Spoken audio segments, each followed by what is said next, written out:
आप सभी दर्शकों का मास्टर जी कोचिंग यूट्यूब चैनल में आप सभी का स्वागत है। आज हम बात करेंगे यूपी बोर्ड के इंग्लिश के पेपर का, जो 1 मार्च को होना है, सुबह की पाली में होना है। इसके लिए 2 वीडियो बनाई जाएंगी।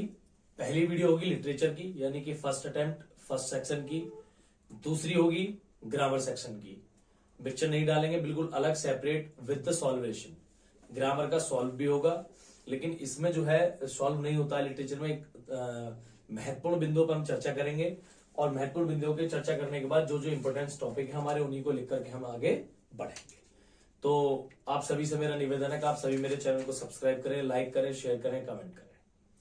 आज हम बात करते हैं, सबसे पहले जो सब्जेक्ट है हमारा वो है इंग्लिश।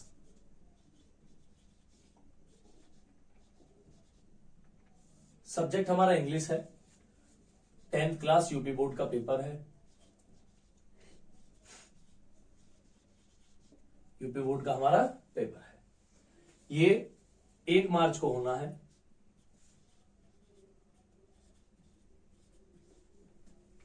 आज हम इसके सभी मुख्य बिंदु जो है, पेपर कैसा आएगा, क्या हमें करना चाहिए, कौन कौन से टॉपिक्स हमें पढ़ने चाहिए, उस पर चर्चा करेंगे। सबसे पहले हम बात करेंगे पहले प्रश्न की।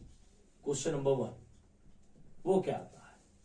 क्वेश्चन 1 एनईपी के अकॉर्डिंग, जो अब न्यू एजुकेशन पॉलिसी है हमारी एनईपी, उस हिसाब से क्वेश्चन नंबर 1 आना चाहिए पैसेज। पैसेज आना चाहिए। पैसेज क्या, मैं उसे बता देता हूं आपको। पैसेज का अर्थ होता है, कुछ पंक्तियां दी होंगी, 4, 6, 8, 10 जितनी भी दी होंगी पंक्तियां, उन सबों के समूह को पैसेज कहते हैं। हिंदी में से कहते हैं गद्यांश। और ये हमारी प्रोज से आएगा। प्रोज से कुछ लाइनें आएंगी, कितनी भी हो सकती हैं, 8 लाइनें, 10 लाइनें, या फिर 12 लाइनें, 14 लाइनें, कितनी भी लाइनें हो सकती हैं। और उसी के अकॉर्डिंग हमें उसमें प्रश्न दिए जाएंगे, जो हमें उसी में से छांटने हैं। यानी कि ये प्रश्न बहुविकल्पीय भी हो सकते हैं, ये प्रश्न क्वेश्चन टाइप भी हो सकते हैं। क्वेश्चन का आंसर आपसे छांटने के लिए बोल सकता है। तो इसमें 2 प्रकार के प्रश्न हमें देखने के लिए मिल सकते हैं। पहला प्रश्न या तो बहुविकल्पीय देगा, आपको उसमें से छांटना पड़ेगा, या फिर क्वेश्चन देगा, आपको पूरा आंसर उसमें से छांटना पड़ेगा। आंसर छांटते कैसे हैं वो मैं बता देता हूं। कभी भी कोई भी क्वेश्चन, जैसे उसने कोई क्वेश्चन दिया है, पैसेज दिया है, 8-10 लाइनें दी हैं, और उसमें सबसे पहले वो देगा क्वेश्चन वर्ड, जैसे व्हाट दे दिया, या फिर वेयर दे दिया, व्हाई दे दिया, और प्लस में देगा helping verb, is, am, are, was, were, do, does, did. तो हम लोगों को ये दोनों चीजें हटा देनी है। ये क्वेश्चन वर्ड भी हटा देना है और हेल्पिंग वर्ब भी हटा देनी है। और जो हमारे पास बचा है, वहीं से हम प्रश्न लिखना, उत्तर लिखना शुरू करेंगे। इस प्रश्न का उत्तर हम तभी लिखेंगे, जैसे क्वेश्चन वर्ड आते हैं, हमको इनको हटा देना है, हेल्पिंग वर्ब भी हटा देनी है, और जहां से हमारा सब्जेक्ट शुरू होता है वहीं से हमको आंसर लिखना शुरू करना है। ठीक है। अगर हेल्पिंग वर्ब हमारी एडजस्टेबल है तो हम इसको आगे ले जाएंगे सब्जेक्ट के बाद। अगर डू, डज, प्रेजेंट और पास्ट का है तो हम फिर उसमें फर्स्ट फॉर्म या सेकंड फॉर्म लगा देते हैं, फिर हम हेल्पिंग वर्ब भी नहीं लगाते। और जितना प्रश्न शेष रह जाता है, यहां से लिखना आंसर शुरू करते हैं और पूरे प्रश्न को लिख देते हैं। उसके बाद हम अपना उत्तर इसमें से छांट करके पैसेज में से देते हैं। तो पहला प्रश्न हमारा समाप्त हुआ। क्वेश्चन नंबर 1 पैसेज आएगा, 8, 10, 12, 14 लाइन का आएगा। उसी से रिलेटेड क्वेश्चन आएंगे, जो हमें उसमें से छांट के आंसर देना है। प्रश्न 2 प्रकार के हो सकते हैं। एक तो क्वेश्चन टाइप हो सकते हैं, जैसे क्वेश्चन लिखा जाता है व्हाट इज योर नेम, या what was the author wanted, लेखक क्या चाहता है। या ये भी आ सकता है कि ये लाइनें जो है किससे बिलोंग्स करती हैं, ये किस पार्ट से हैं, रेफरेंस कह सकता है, कॉन्टेक्स्ट कह सकता है। तो वो रेफरेंस मांग सकता है, तो हमें ये लिखना पड़ेगा भाई ये लाइनें इस वाले पार्ट से हैं, या इसके लेखक ये है। इसके बाद क्वेश्चन नंबर 2 हमें देखने के लिए मिल सकता है ग्रामर पोर्शन से, ग्रामर के पोर्शन से मिलेगा। तो इस क्वेश्चन को अभी हम नहीं करेंगे, जो भी होगा वो ग्रामर वाली वीडियो में देखना पड़ेगा आपको। उसमें टोटल सॉल्वेशन के साथ होगा, इसमें कोई सॉल्वेशन नहीं होगा। तो इसके अतिरिक्त क्वेश्चन नंबर 3 मेरे अपने पॉइंट ऑफ व्यू से, एनईपी के हिसाब से, आपके प्रोज से रिलेटेड एमसीक्यू आएंगे। एमसीक्यू एक आध मैं बता देता हूं किस टाइप का आ सकता है। वो ये पूछ सकता है आपसे कि हु डेस्ट्रॉयड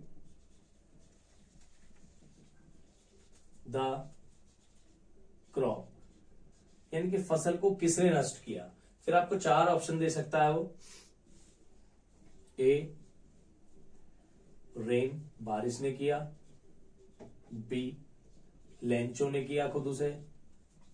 सी, पोस्टमैन ने किया उसे। या डी, हेलस्टॉर्म।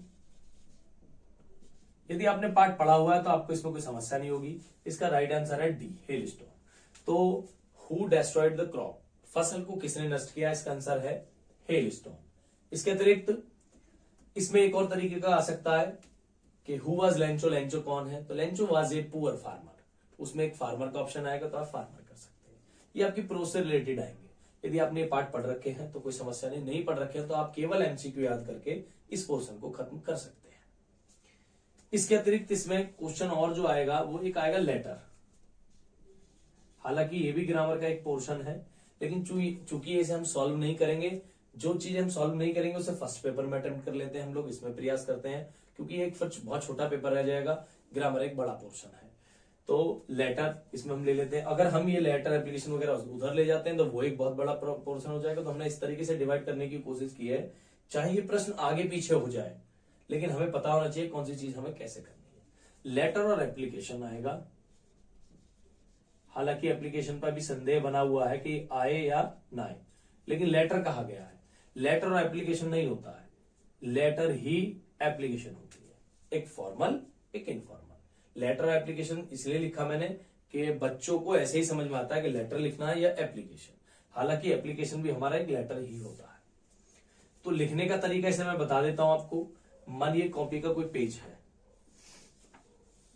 हमें कोई लेटर लिखना है, तो हम यहां सबसे पहले जिसको हमें लिखना है उसका एड्रेस हम लिखते हैं यहां से।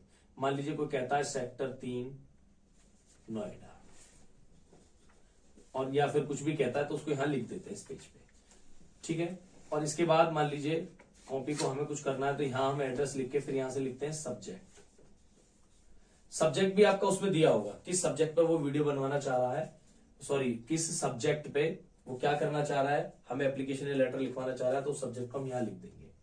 उसके बाद हम यहां लिखेंगे डियर सर या फिर डियर मैडम। आप समझे, लेटर एप्लीकेशन लिखने का तरीका यह, सबसे पहले एड्रेस डालेंगे लेटर में, और लेटर हमेशा अपने मित्र संबंधियों या फिर अपने रिश्तेदारों परिवार के लिए लिखा जाता है, जबकि एप्लीकेशन जो हमारे रिलेटिव्स नहीं है, कोई अफसर है या किसी से हमें कोई काम कराना तो उसके लिए हमें एप्लीकेशन लिखना होता है। तो लेटर लिखने का तरीका है, सबसे पहले एड्रेस डालेंगे, सब्जेक्ट किस सब्जेक्ट पे लिखवा रहा है वो वहां देगा कि आपको एक चीफ एडिटर हिंदुस्तान टाइम्स को क्या है, आपको एक पत्र लिखना है, ताकि उन्हें आप समस्या बता सकें कि हमारे यहाँ प्रदूषण ज्यादा हो गया है। तो जो भी दे टू के बाद वो तो देगा कि टू के बाद जो आएगा वो किसको देना है, किसको लेटर देना है, और सब्जेक्ट में वो देगा कि आपकी समस्या क्या है, उसे यहां लिखेंगे। फिर डियर सर के बाद जिस पे भी वो लिखवाना चाहता है लेटर, उसे हम यहाँ प्रक्रिया में लिख देंगे। ये बात हो गई लेटर की। इसके बाद हमारे पास आता है क्वेश्चन नंबर 5 पे आर्टिकल।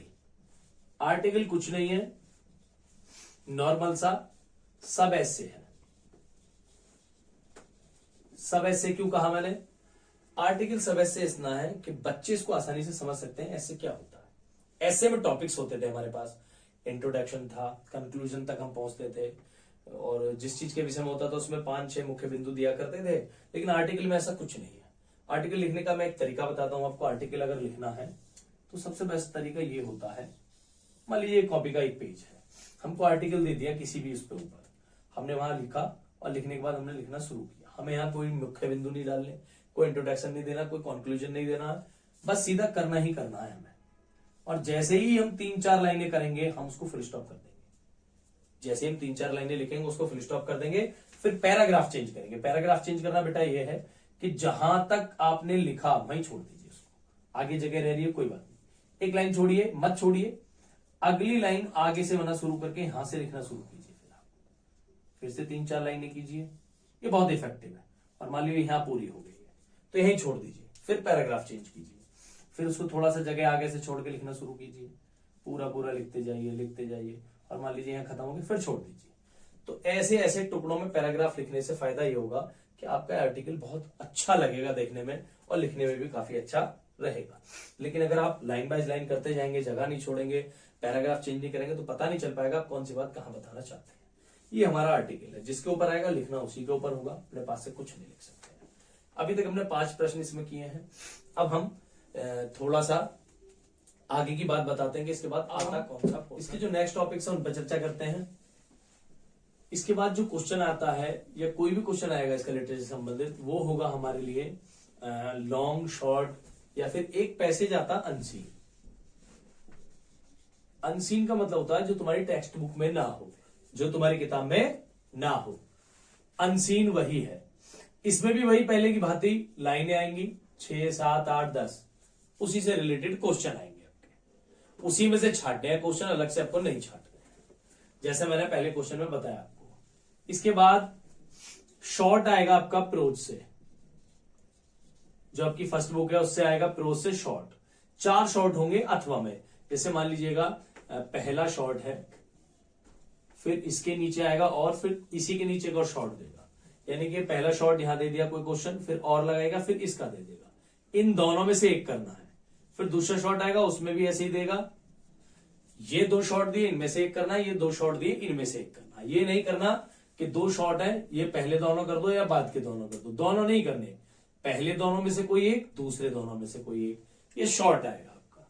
और इसी प्रकार एक लॉन्ग आएगा, 2 लॉन्ग आएंगे आपके, करना एक होगा, एक लॉन्ग होगा, फिर और लगाएगा, फिर नीचे लॉन्ग होगा, तो इन दोनों में से केवल एक करना है। अब समझे, अनसीन, फिर प्रोज में से 2 शॉर्ट, 2 शॉर्ट करने होंगे, 4 शॉर्ट आएंगे, पहले दोनों में से एक करना होगा, बाद के दोनों में से एक करना होगा। क्वेश्चन नंबर 6 में लॉन्ग आएगा, 2 लॉन्ग आएंगे, करना एक होगा। इसके बाद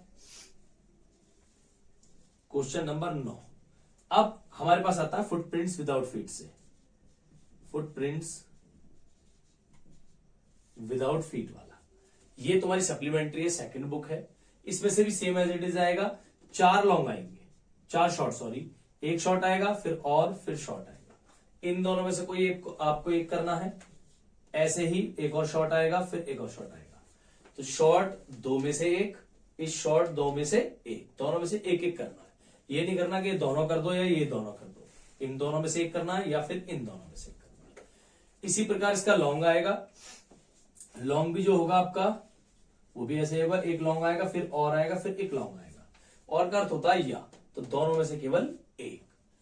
इसके बाद हमारे पास पोएट्री का जो पोर्शन है उसे हम देखते हैं। पोएट्री का जो पोर्शन है उसे हम देखते हैं, क्या करना है पोएट्री के में। सबसे पहले पोएट्री में कुछ लाइनें आएंगी, स्टैंजास आएंगे आपको, स्टैंजास। यहाँ में हम लोग राइमिंग स्कीम के बारे में बात करेंगे। कभी कभी क्वेश्चन आता है इसमें कि आप जो है इस स्टैंजा से हमें राइमिंग स्कीम बताइए। अब राइमिंग स्कीम होती कैसे, बहुत ही आसान है, कोई भी बच्चा इसे कर सकता है, ये बहुत ही आसान है। राइमिंग का मतलब होता है तुकांत, यानी कि ऐसे शब्द जिनका तुक जो है एक जैसा हो। जैसे ये क्रो है, ये क्रो है तो इसे हम मान लेते हैं ए, इसे क्या मान लेते हैं ए। अब नीचे आते हैं तो क्रो जैसा शब्द नहीं है, तो इसको मान लेते हैं मी को बी। अब क्रो, स्नो, स्नो, ये दोनों शब्द एक जैसे हैं बोलने में, तुकांत इनका एक जैसा है। वो क्रो ओ पे खत्म होता है, ये स्नो ओ पे खत्म होता है, इसलिए दोनों सेम है, इनका तुक जो है अंत में बिल्कुल सेम है, इसलिए हमने इसको ए माना, तो इसको भी क्या मानना पड़ेगा ए। अब यहां मी ट्री, ये भी मी ट्री, दोनों बोलने में इनका तुकांत भी एक जैसा है, इसे हमने बी माना, तो इसको हमें क्या मानना पड़ेगा बी। ऐसे अगर हमारे पास ये स्नो यहां होता, क्रो स्नो, तो ये ए और ये भी ए हो जाता, यानी कि ऐसे होता कि ये लास्ट में क्रो होता और फिर इसके नीचे स्नो होता, फिर मी होता और फिर ट्री होता। तो आप समझ सकते हैं, इसे अगर हम ए मानेंगे क्रो, तो क्रो ही जैसा बोलने में तुकांत में स्नो है, ये राइम है इसका, इसलिए इसे भी मानना पड़ता ए। फिर मी को मानना पड़ता बी, तो बी जैसा ही क्या है ट्री, इसको भी क्या मानना पड़ता बी। फिर ये तो हो गया आपका राइमिंग स्कीम जो है इसकी हो गई ए बी, लेकिन उसकी राइमिंग स्कीम होती फिर ए बी, तो ये उसकी राइमिंग स्कीम होती। इसकी ए बी हो गई, उसकी ए बी, यानी कि अगर जिनका तुक एक जैसा है, जिनका तुक एक जैसा है, क्रो का स्नो से मिलता है, इसको ए माना, ये नहीं मिल रहा था, इसको बी मानना पड़ा। इसके जैसा कौन सा है ये, तो ये ए हो गया। इसके जैसा कौन सा है ये, तो ये बी हो गया। ये दोनों बी हो गई, ये ए। तो इनका राइमिंग स्कीम बना ए बी ए बी। ये राइमिंग स्कीम कभी कभी वो पूछ लेता है। तो ये सब चीजें जो मैंने अभी तक आपको समझाई है, ये फर्स्ट लिटरेचर की है, फर्स्ट बुक है, फर्स्ट अटेम्प्ट हमारा, फर्स्ट सेक्शन है जिसमें हमें सब करना है। ये नॉन ग्रामेटिकल है, इसमें ग्रामर का कोई भी पोर्शन नहीं है, ये फर्स्ट है।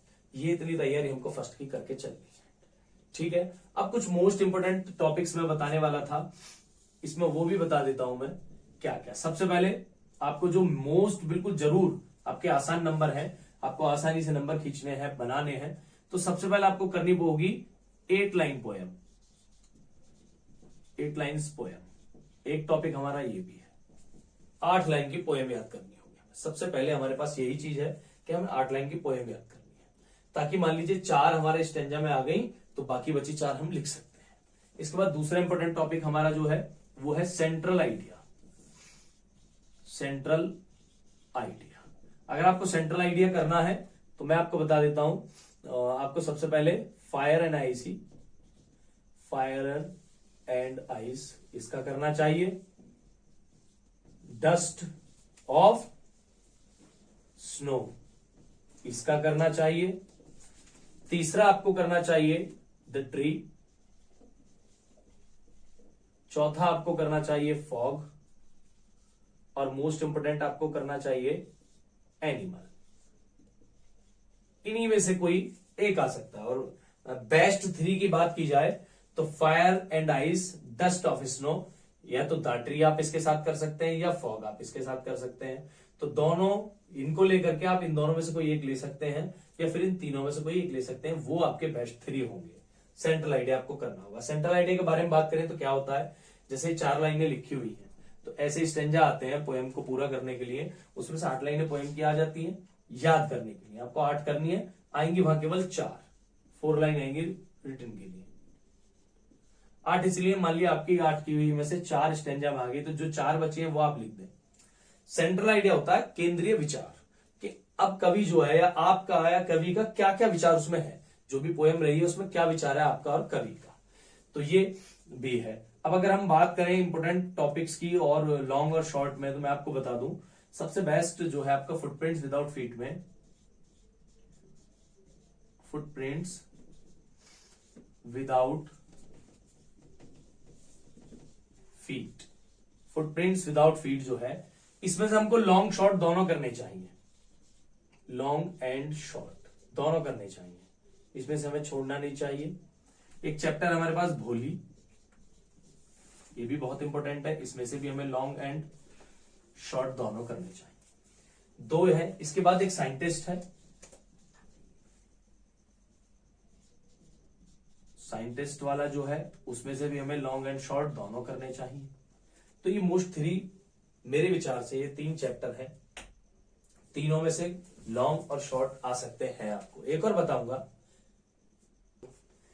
साइंटिस्ट के बाद लॉन्ग एंड शॉर्ट के बाद एक चैप्टर हमारा और है, इसमें हम उसके भी कर सकते हैं, द थीफ स्टोरी, वो भी मोस्ट इंपोर्टेंट है।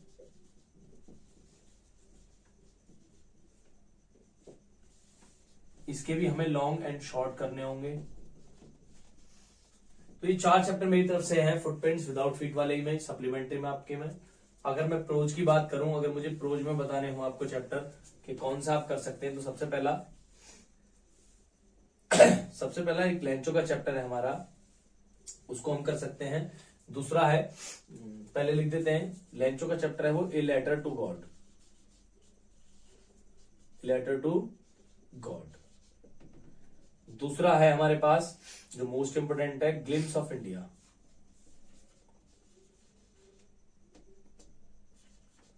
Glimpse of India.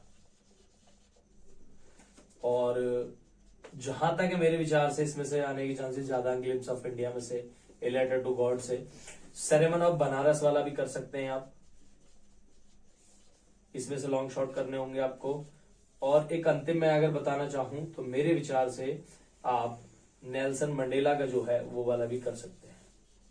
इनमें से लॉन्ग शॉर्ट कीजिएगा, कंफर्म आपको मिलेंगे, ठीक है। तो ये पूरा एक कॉन्सेप्ट था, मैं श्योर हूं कि लगभग आपको सभी को समझ में आ गया होगा।